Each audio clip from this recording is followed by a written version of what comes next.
Welcome back to What's the 411 News, where we bring you news observation, interpretation, and news commentary from an FBA and BGR perspective. Let's get it. Welcome back to What's the 411 News. And in the news today, we have Ivy City has poor quality air, and they're looking to have the company shut down, the chemical plant that's polluting the air, having them shut down. Now, you guys know there's been water issues in different cities and states, Mississippi, Michigan, and there are a host of other locations as well, not yet named, not yet brought up, not yet exposed, if you will. But yet we still have a situation here in Ivy City.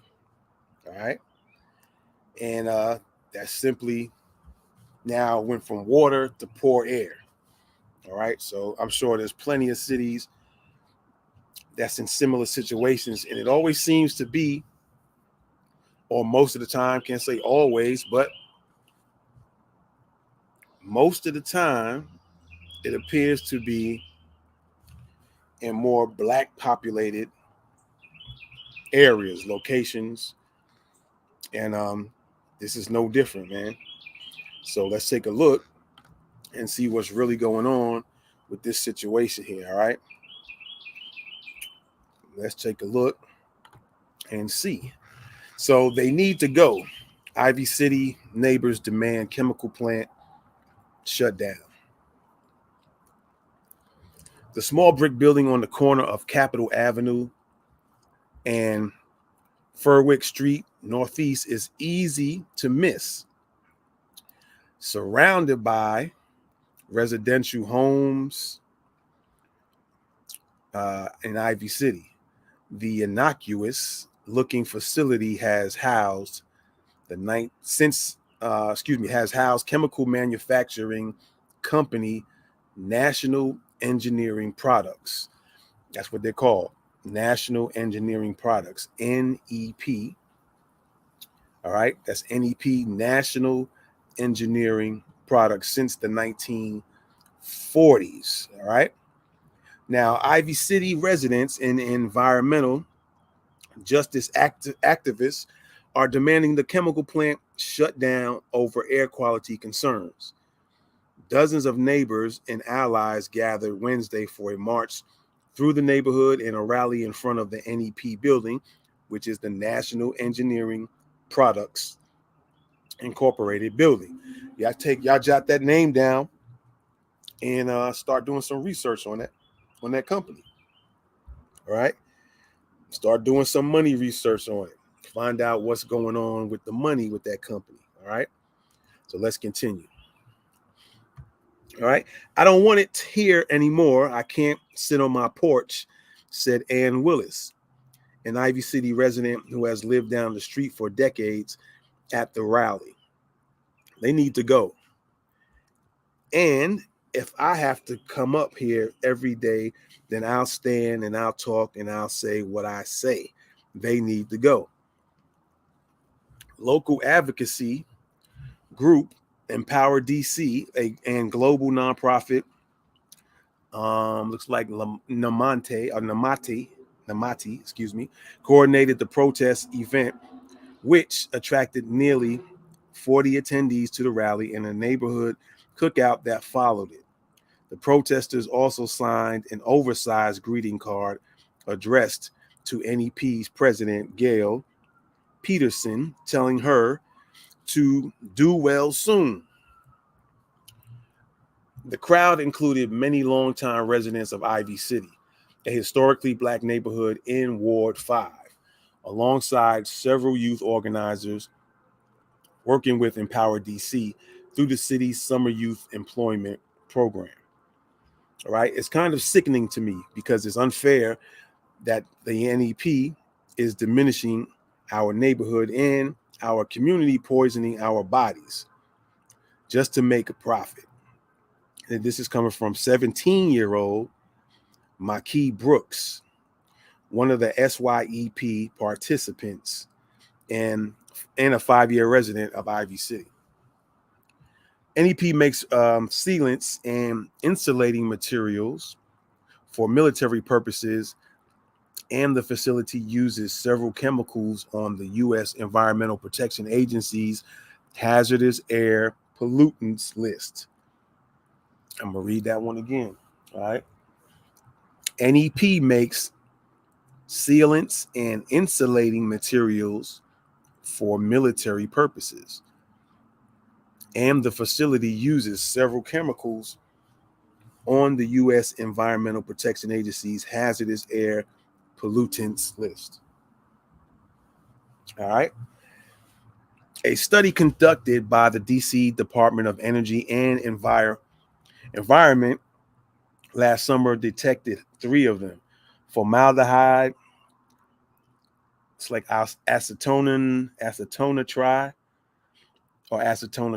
and methylene chloride at elevated levels in the neighborhood's air. So y'all jot those down and find out what the side effects, do some research and find out what the side effects are in regards to those. All right.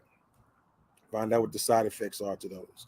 You have formaldehyde, you have acetonitride or acetonitride, and methylene chloride. Write those down and do some research on those. All right. Might do you some good in the future. Okay. And at elevated levels at that in neighborhoods air.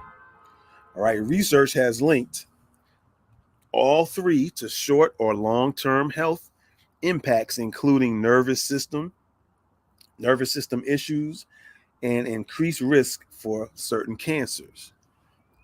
Okay. And you guys always wondering why a lot of cancer cases are increasing. There's always something going on with some type of cancer issues. When years before wasn't too many of those type of issues. Now there's been all type of cancer issues from all types of ways, and this is just another added risk to go along with it. All right. Grandfathered in to lax pollution laws. The plant currently operates without an air quality permit from the district. And I'm going to say that again because people need to be a little bit pissed off about that situation. All right. So again, the plant currently operates without an air quality permit. They are operating without an air quality permit from the district. That's because the facility far predates the Federal Clean Air Act, which passed in 1970, and other local and national laws regulating air pollution. However, that shouldn't, even if it predates that, it still should be some laws put in place.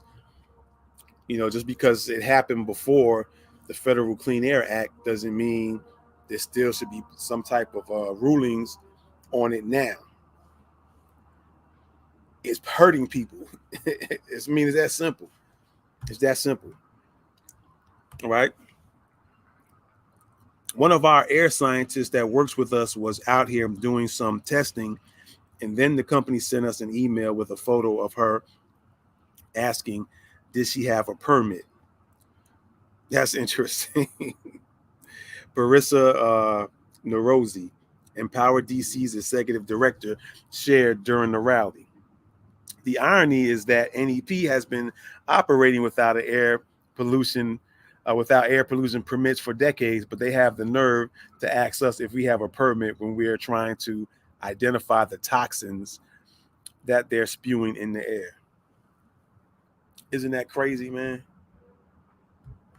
Just like she said, she should have said they have damn nerve to be asking about, do they have a permit when they've been operating for years without a permit, making people sick, and I'm sure they've caused some people to have cancer as well. All right. And for all of you who might be saying, oh, they should move, well, give them the money and help them move, because not everybody has money like that. All right. For any bozos out there who makes that type of a comment. All right. Let's continue. All right. Again, one of our I'll read that again. One of our air scientists that works with us was out here doing some testing, and then the company sent us an email with a photo of her asking, "Does she have a permit?" Parissa Narozi, Empire DC's executive director, shared during the rally.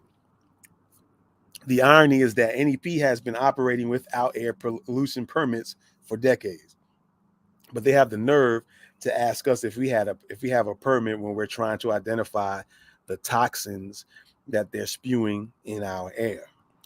Similarly, the advocates say current zoning laws prohibit industrial sites within 100 feet of a residence, but facilities like this one get grandfathered in under old rules.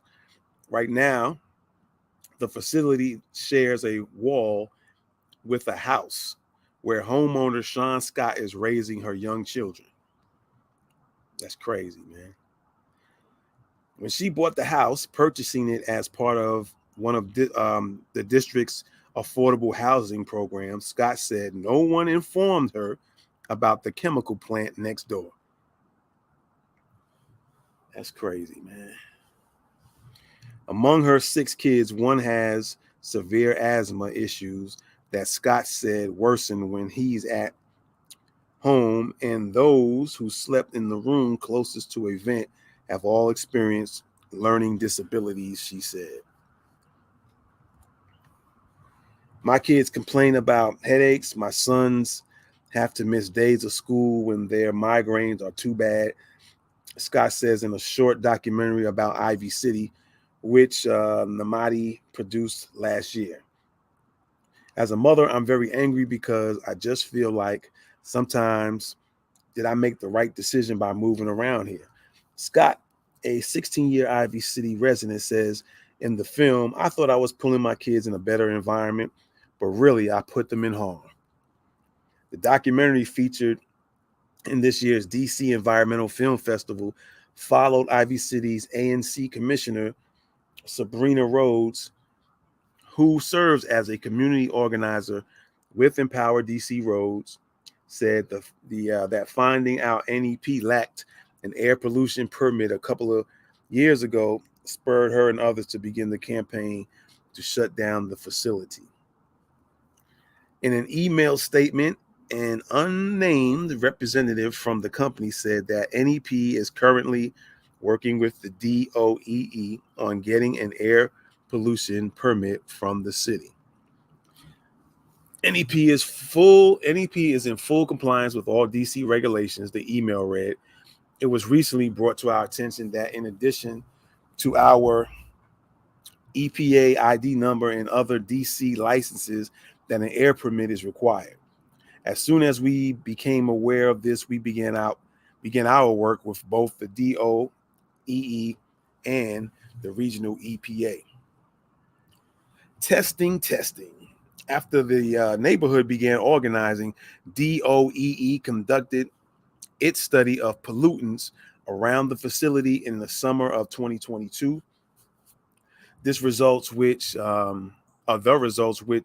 the agency shared in February of this year showed that the plant likely emits enough formaldehyde and acetonitride to cause elevated levels in the community downward in the NEP building. All right. So all in all, the study found 7 different compounds that met the EPA's screening levels, a term that means the amount detected calls for further evaluation. Earlier this month, the EPA began its own air quality study in the community. Rhodes said the federal agency has not given community members any clear idea of when the results from that study will become available. That's crazy as well. Shows you how much certain people care for certain people. If you get my drift. All right. Okay, a plot program in June included Ivy City as one of the 3 neighborhoods to get mobile air monitoring cars to drive around for 2 weeks, testing the air quality. Data from the study will likely become available in early fall. A representative from the partner company,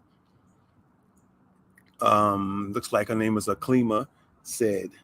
In DOEE's February presentation, the agency noted that just because a pollutant is present above the screening level does not mean it is present at unhealthy levels.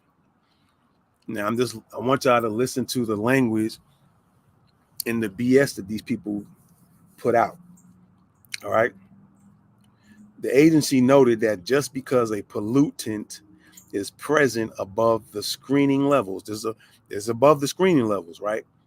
Does not mean, this is what they're saying, it does not mean it is present at unhealthy levels, but is above the screening levels, right? But it's not, doesn't mean that it's present at unhealthy levels. In essence, meeting an EPA screening level does not trigger any required action. None of the pollutants met the thresholds set by agencies like the Occupational Safety and Health Administration, aka OSHA. This is the thinking of people who have nothing else better to do, who live their own little nice, I guess, cushy lives, and they see others as useless eaters, as low lives, I guess. And this is how they get down when it comes to certain people, right? Again, I'm going to read that. In essence, meeting an EPA screening level does not trigger any required action. None of the pollutants met the thresholds set by agencies like the Occupational Safety and Health Administration. None of the pollutants met the threshold set by OSHA. Well, OSHA, you're going to need to do some more work and a better job.